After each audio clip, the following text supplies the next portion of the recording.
আসসালামু আলাইকুম, আশা করি সকলে ভালো আছেন। আজকে আমরা দেখব এরকম পিডিএফ সকল এইভাবে মার্জ করব কিভাবে, মানে সব পিডিএফ একত্রিত করব কিভাবে সেটা দেখব। এজন্য আমাদের কম্পিউটারে যে কোনো একটা ব্রাউজারে চলে যাব, সেখান থেকে সার্চ বারে গিয়ে সার্চ করব আই লাভ পিডিএফ।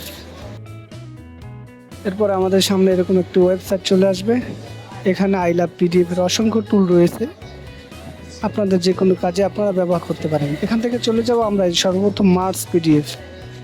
এখানে গিয়ে সিলেক্ট পিডিএফ ফাইল, আমাদের যেগুলো পিডিএফ ফাইল মার্জ করব সেগুলো কিবোর্ডে কন্ট্রোল ধরে সিলেক্ট করে নেব। এখান থেকে আমরা ওপেন করে নিব। তারপর এখানে চলে আসছে, তারপর এখান থেকে আপনারা মার্জ পিডিএফে ক্লিক করবেন। পরে আমাদের ফাইলটি মার্জ হয়ে গেছে, ডাউনলোড করে নিব। ডাউনলোড করার পরে যে আমরা ওপেন করব, আমাদের আলাদা আলাদা পিডিএফ ফাইল খুব সুন্দরভাবে একত্রিত হয়ে গেছে।